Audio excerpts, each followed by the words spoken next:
অবৈধ সম্পদ অর্জনের মামলায় পুলিশের সাবেক অতিরিক্ত মহাপরিদর্শক ডক্টর শামসুদ্দোহা খন্দকার গ্রেপ্তার করেছে পুলিশ। দুদকের অভিযোগে দম্পতি জ্ঞাত আয় বহির্ভূতভাবে প্রায় 700 কোটি টাকার সম্পদ অর্জন করেছেন। অবৈধ সম্পদ অর্জনের অভিযোগে পুলিশের সাবেক অতিরিক্ত মহাপরিদর্শক ডক্টর শামসুদ্দোহাকে গ্রেপ্তার করেছে পুলিশ। বুধবার ভোরে সদরের চাষিবাজার থেকে তাদের গ্রেপ্তার করা হয়। সকালে এক ব্রিফিংয়ে এসব তথ্য জানান পুলিশ সুপার সুদীপ কুমার চক্রবর্তী।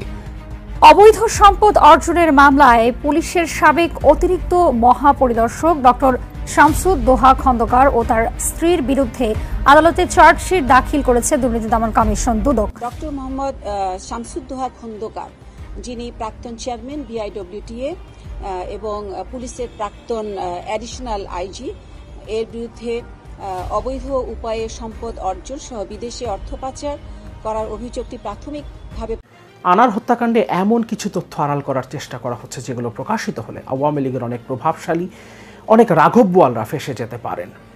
ঝিনাইদহ আওয়ামী লীগের সাধারণ সম্পাদক মিন্টুকে গ্রেফতারের পর 8 দিনের জন্য রিমান্ডে নেওয়া হয়েছিল। মাত্র 3 দিন পরেই তাকে আদালতের মাধ্যমে জেল হাজতে পাঠানো হয়েছে, যদিও তিনি স্বীকারোক্তিমূলক জবানবন্দি দেননি। এমনকি রিমান্ডের দায়িত্বে থাকারা বলছেন তিনি কোনো তথ্যই দেননি, তিনি কোনো প্রশ্নের উত্তর দেননি রিমান্ডে থাকা অবস্থায়, অথচ তারপরেও তাকে 3 দিন পরে জেল হাজতে পাঠিয়ে দেওয়া হয়েছে। কিন্তু রিমান্ডেরই একটা সূত্র বলছে তিনি রিমান্ডে এমন কয়েকজন রাঘব বোয়ালের নাম উচ্চারণ করেছেন যাদেরকে হজম করাটা আসলে এই সিস্টেমের জন্য অনেক কঠিন। এই নামগুলোকে হজম করা সম্ভব না, এই কারণে তারা ওই রাঘব বোয়ালদের চাপেই রিমান্ড থেকে সরিয়ে দিয়েছে মিন্টুকে। সমাজ কল্যাণ সম্পাদক ঝিনাইদহ আওয়ামী লীগের কামাল আহমেদ ওরফে গ্যাস বাবু, তার 3টা মোবাইল ফোন গায়েবের একটা তথ্য আমাদের সামনে এসছে এবং সেই মোবাইলগুলো উদ্ধারে কোনো উদ্যোগ ডিবির পক্ষ থেকে নেওয়া হচ্ছে না। একরকম জানিয়েই দেওয়া হয়েছে এই মোবাইলগুলো পাওয়া যাবে না। কেন? ডিবির সূত্রেই জানা যাচ্ছে যে এই মোবাইলেই আসল ক্লু আছে। আসল ক্লু আছে কেন তাকে হত্যা করা হয়েছে, এই হত্যাকাণ্ডের সাথে আসলে কারা কারা জড়িত এবং কাদের কাছে হত্যাকাণ্ডের পর ছবি পাঠানো হয়েছে, হত্যাকাণ্ড যে সম্পন্ন হয়েছে সেটা নিশ্চিত করা হয়েছে এবং এই লেনদেনটা কারা করেছে, টাকা পয়সার লেনদেনটা কারা করেছে। এবং যেটা বলা হচ্ছে রিমান্ড সূত্র যেটা বলছে, অর্থাৎ যে রাঘব বোয়ালদের নাম এসছে তারাই মূলত এই হত্যাকাণ্ডের আসল পরিকল্পনাকারী। এমপি হবার লোভ দেখিয়ে মিন্টুকে এখানে যুক্ত করা হয়েছে, মিন্টু এমনটা দাবি করছেন। কিন্তু সেই রাঘব বোয়ালরা মিন্টুকে বাঁচানোর চেষ্টা করেছেন, প্রথমে তার গ্রেফতার এড়ানোর চেষ্টা করেছেন। এবং ইন্টারেস্টিং একটা ব্যাপার হচ্ছে মিন্টু গ্রেফতার হয়েছে আওয়ামী লীগের একজন কেন্দ্রীয় আওয়ামী লীগের একজন প্রভাবশালী আওয়ামী লীগের একজন শীর্ষ পর্যায়ের নেতার ধানমন্ডির বাসার নিচ থেকে। তিনি ওই বাসাতেই অবস্থান করছিলেন গ্রেফতার এড়ানোর জন্য এবং শেষ পর্যন্ত যখন দেখা গেল তাকে গ্রেফতার করা হবে তখন সেই নেতা, অর্থাৎ যার বাসায় তিনি আশ্রয় নিয়েছিলেন আওয়ামী লীগের প্রভাবশালী সেই নেতাই নির্দেশ দেন তাকে নিচে নেমে যেতে এবং তারপর ধানমন্ডি থেকে তাকে গ্রেফতার করা হয়। এবং আওয়ামী লীগের এই প্রভাবশালী মহলের চাপেই প্রথমে তাকে গ্রেফতার এড়ানোর জন্য চেষ্টা করা হয়েছে যাতে তাকে গ্রেফতার করা না হয়। পরবর্তীতে যখন তাকে গ্রেফতার করা হলো তখন চেষ্টা করা হয়েছে, প্রেশার দেওয়া হয়েছে যাতে তাকে রিমান্ডে নেওয়া না হয় এবং যখন তাকে রিমান্ডে নেওয়া হয়েছে তখন চাপ দেওয়া হয়েছে যাতে রিমান্ডে নিয়ে তাকে এমনভাবে চাপ প্রয়োগ করা না হয় যাতে সে উত্তর দিতে বাধ্য হয়। এবং তারপর 3 দিন পরেই পরিষ্কারভাবেই আমরা বুঝতে পারি উপর মহলের প্রচণ্ড রকম চাপ ছিল যাতে 3 দিন পরেই তাকে রিমান্ড থেকে সরিয়ে ফেলা হয় এবং সেটাই করা হয়েছে। তাহলে এই প্রভাবশালী মহলটা আসলে কারা? আওয়ামী লীগের এই প্রভাবশালী মহল, আওয়ামী লীগের এই রাঘব বোয়াল কারা, যারা স্বর্ণ চোরাচালান এবং মাদক চোরাচালানের কারণেই এই ভাগবাটোয়ারাই মূলত এই হত্যাকাণ্ডের মূল কারণ, সেটাও ডিবি সূত্রেই জানাচ্ছে। দুটো রিপোর্ট আমরা দেখব, খুবই ইন্টারেস্টিং। এতদিন আমরা আসলে যা জেনে এসেছি, তার একজন বন্ধুর কথা আমরা শুরুতে জানছিলাম, আখতারুজ্জামান শাহিন। এরপর আমরা জানতে পারলাম একটা সময় গ্যাস বাবুর কথা, অর্থাৎ আওয়ামী লীগের নেতাদের, স্থানীয় ঝিনাইদহ আওয়ামী লীগের নেতাদের সম্পৃক্ততার কথা। এবং ঝিনাইদহ আওয়ামী লীগের সাধারণ সম্পাদক মিন্টুকে গ্রেফতারের পর আমরা জানতে পারলাম নমিনেশন পাচ্ছিলেন না মিন্টু, এই কারণে তিনি হত্যা করেছেন।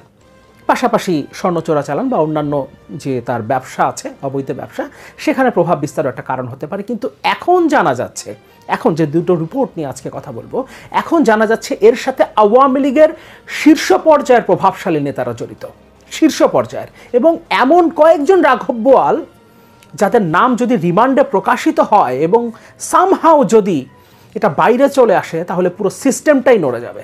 যে রাঘব বোয়ালদের নাম জানা গেছে, আজ অথবা কাল তাদের নাম প্রকাশ্যে আসবেই এবং তাদেরকে বিচারের মুখোমুখি হতে হবে।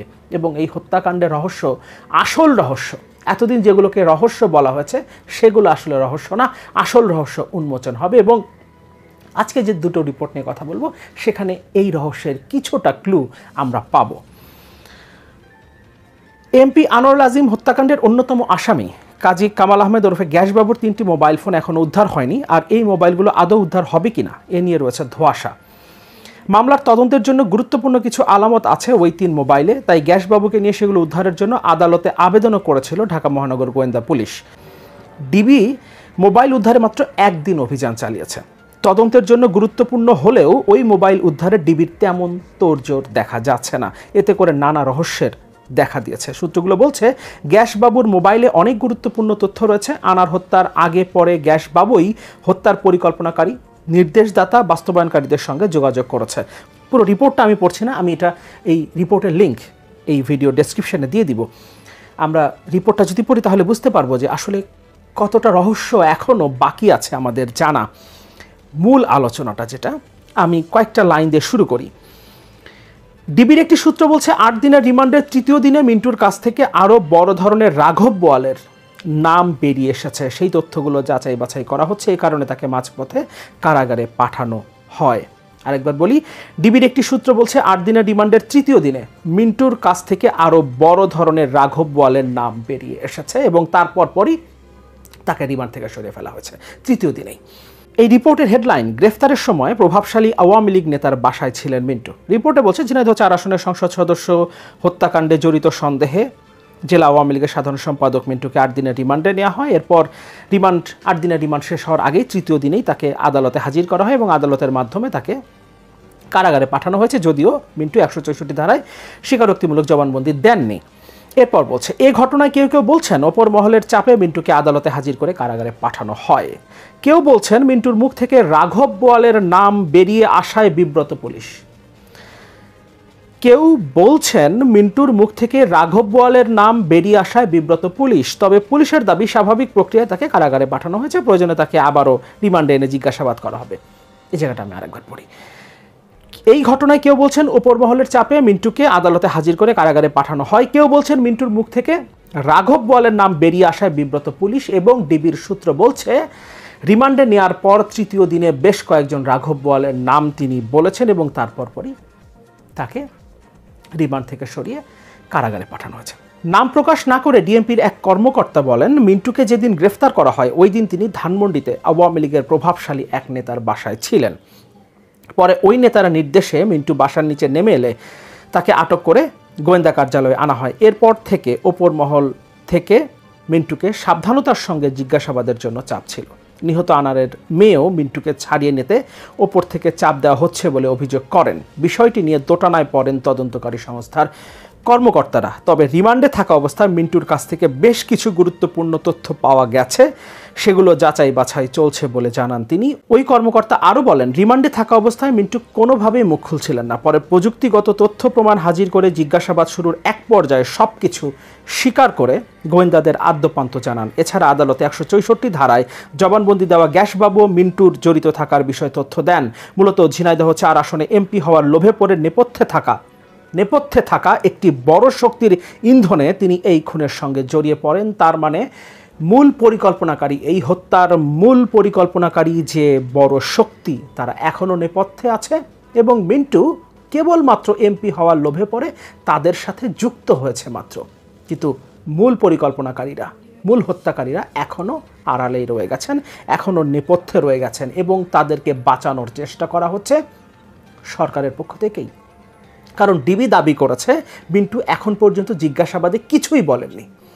3 দিন পরে তাকে যে আদালতের মাধ্যমে জেল হাজতে পাঠানো হলো, তখন বলা হয়েছে তিনি কোনো তথ্য দেননি, 164 ধারায় জবানবন্দিও দেননি। কিন্তু এখানে রিমান্ডের দায়িত্বে থাকা একজন কর্মকর্তা বলেছেন তিনি সবকিছু স্বীকার করেছেন এবং গোয়েন্দাদের আদ্যপান্ত জানিয়েছেন, কিন্তু তারপরও 164 ধারায় তার জবানবন্দি নেওয়া হয়নি, কারণ তিনি বেশ কয়েকজন রাঘব বোয়ালের নাম উচ্চারণ করেছেন এবং তারপর পুলিশ বেশ বিব্রত হয়েছে, কারণ এই নামগুলো আসলে পুলিশের হ্যান্ডেল করাটা অনেক কঠিন।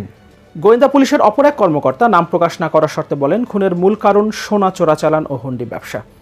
সাম্প্রতিক সময়ে ঢাকা, যশোর ও ঝিনাইদহের প্রভাবশালী নেতাদের সঙ্গে চোরাচালানের টাকার ভাগ বাটোয়ারার দ্বন্দ্বে জড়িয়ে পড়েন আনার, আর এ কারণে তারা আনারকে সরিয়ে দেওয়ার পথ খুঁজছিলেন। এক পর্যায়ে সিন্ডিকেটের নজরে পড়ে আনারের সঙ্গে জেলা আওয়ামী লীগের সাধারণ সম্পাদক মিন্টুর দ্বন্দ্বের বিষয়টি। তারপর তারা মিন্টুকে ব্যবহার করেছেন। ওই গোয়েন্দা কর্মকর্তার মতে মূলত চোরাচালানের দ্বন্দ্ব হলেও খুনে ব্যবহার করা হয়েছে রাজনৈতিক শত্রুতা। এতে ফায়দা লুটেছে ওই চোরাচালান সিন্ডিকেট। তার মানে মূল সিন্ডিকেট এখনও ধরাছোঁয়ার বাইরে। ডিবির একটি সূত্র বলছে, 8 দিনের রিমান্ডের তৃতীয় দিনে মিন্টুর কাছ থেকে আরও বড় ধরনের রাঘব বোয়ালের নাম বেরিয়ে এসেছে।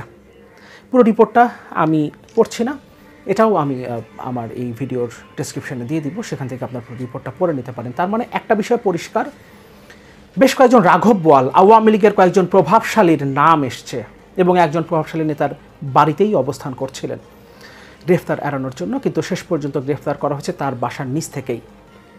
যদিও এখন পর্যন্ত গণমাধ্যমে তার নাম প্রকাশিত হচ্ছে না, কিন্তু যারা রিপোর্টটা করেছে তারা তো জানে যে আসলে কোন নেতার বাড়িতে তিনি আশ্রয় পেয়েছিলেন, এবং যে রাঘব বোয়ালদের নাম মিন্টু উচ্চারণ করার পর তাকে রিমান্ড থেকে সরিয়ে দেওয়া হয়েছে, সেই রাঘব বোয়ালদের নামও আমরা নিশ্চয়ই একদিন জানতে পারবো। এবং তারাও এত বড় প্রভাবশালী আওয়ামী লীগের সরকারি দল, আওয়ামী লীগের এত বড় প্রভাবশালী নেতা যে তাদের নাম সামনে আসার পর পুলিশও বিব্রত হয়ে গেছে। তার মানে এই ঘটনার সাথে মূল যে সিন্ডিকেট, সোনা চোরাচালানের যে মূল সিন্ডিকেট, মাদক চোরাচালান এবং হুন্ডি ব্যবসার যে মূল সিন্ডিকেট, এই মূল সিন্ডিকেটটা পরিচালনা করেন কারা?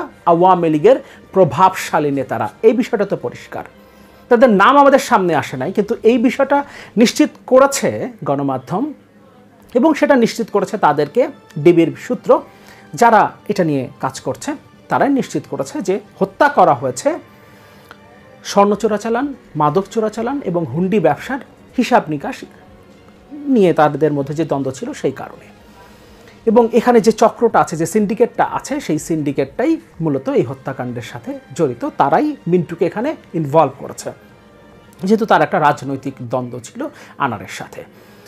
এবং সেই রাঘব বোয়ালরা আবার আওয়ামী লীগের প্রভাবশালী। তার মানে বাংলাদেশের স্বর্ণ, মাদক চোরাচালান, হুন্ডি ব্যবসার মূল যে সিন্ডিকেট, সবচেয়ে প্রভাবশালী যে সিন্ডিকেট, যাদের নাম সামনে আসলে পুলিশও বিব্রত হয়, ডিবিও বিব্রত হয়, এবং একজন 8 দিনের রিমান্ডে থাকা অবস্থা থেকে সরিয়ে দেওয়া হয় যে আর কথা বের করা যাবে না, তারা কারা? তারা এই সরকারের, এই সরকারি দলের শীর্ষ পর্যায়ের নেতারা। এই ব্যাপারটা পরিষ্কার। একদিন অবশ্যই পুরো রহস্যের জট খুলবে, কারণ যে নামগুলো সামনে আসছে এখন হয়তো বা তারা ক্ষমতায় আছে, এই কারণে সেই নামগুলো আমাদের সামনে প্রকাশিত হচ্ছে না, কিন্তু একটা সময় তারা যখন ক্ষমতায় থাকবে না, যেহেতু নামগুলো অলরেডি মিন্টু বলে ফেলেছে, সুতরাং এই রেকর্ডগুলো থাকবে এবং এই রেকর্ড যাতে আর না বাড়ে এই কারণেই তাকে সরিয়ে দেওয়া হয়েছে। কিন্তু যতটুকু পর্যন্ত রেকর্ড এসছে তাতেই আওয়ামী লীগের অনেক বড় প্রভাবশালী নেতা, বড় বড় রাঘব বোয়ালরা ফেসে যাবেন এবং তাদের আসল চরিত্র প্রকাশিত হবে। তারাই মূলত স্বর্ণ চোরাচালানকারী, তারাই মূলত হুন্ডি ব্যবসায়ী, তারাই মূলত মাদক ব্যবসায়ী, মাদক চোরাচালানের মূল সিন্ডিকেটের হোতা এই আওয়ামী লীগের প্রভাবশালী মহল।